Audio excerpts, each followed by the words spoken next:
And welcome back to Atreyu News. Look at the terrible thing that happened after VP Pence visited Jewish cemetery. After Vice President Mike Pence visited a vandalized Jewish cemetery in Missouri, vandals have struck Jewish cemeteries in Philadelphia as well. Isn't that disgraceful? Police say scores of headstones have been vandalized at a Jewish cemetery in northeast Philadelphia. It is strange too, like the left would say anybody who is a nationalist is like a Nazi, this and that, when in reality it's actually their side perpetrating like fascism and communism. It's so strange that they call us what they themselves are. It's almost like someone you might meet, or like a spouse who's insecure will accuse you of doing the things that they themselves are doing. Same kind of thing. CBSNews.com reports police say sources of headstones have been vandalized at a Jewish cemetery in northeast Philadelphia. A police spokeswoman said preliminary estimates are that 75 to 100 graves were damaged at Mount Carmel Cemetery. Mount Carmel section of the city. Police said a vandalism report came in just after 9:30 a.m. Sunday. The Jewish Federation of Greater Philadelphia lists Mount Carmel as a Jewish cemetery in northeast Philadelphia. Israeli Foreign Minister spokesman Emmanuel Nishan called the damage reported in Philadelphia shocking and a source of worry. It shouldn't really be shocking at this point. We are sickened. The Anne Frank Center for Mutual Respect, which addressed human and civil rights issued across the United States, tweeted following reports about the vandalism.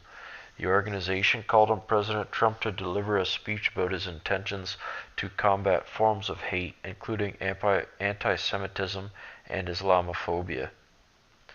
Well, there certainly is forms of hate, but it's not coming from the people they claim it is. And when it comes back to these headstones getting kicked over, like there's a very real evil that exists and will persist. Regardless on how many battles we win, the war will continue forever. The battle of good and evil, it will always exist. I'm just grateful that at this point, the side of good, the side of the light, we have the real shot to be on the offensive to bring balance back to the world. Wow, NASA tests new jet aimed at replacing Concorde in its big. Look at that. NASA has wind tunnel tested the futuristic aircraft dubbed the new Concorde. The revolutionary quiet supersonic technology project is aiming to create a jet that can break the 767 mile per hour sound barrier. Space boffins from U.S. Space Agency have joined forces with Lockheed Martin to work on the ambitious project. Engineer Charles Bolden hopes the jet will one day ferry passengers across the Atlantic in half the time of a conventional aircraft. Currently, it takes a commercial airliner around 8 hours to fly from the US to UK. From London to New York, a Concorde's average flight time is around 3 hours 30 minutes. Bolden said NASA is working hard to make flight greener, safer, and quieter, all while developing aircraft that travel faster and building the aviation system that operates more efficiently.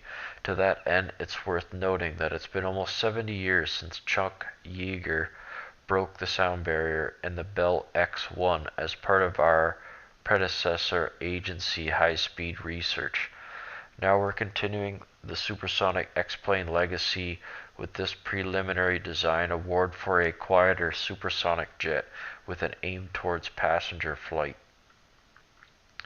That is pretty cool looking. Trump's border wall takes the spotlight at the Oscars. Actor-director Gael Garcia Bernal took the time to let everyone know that he is against any form of wall. His house must be interesting. Yeah.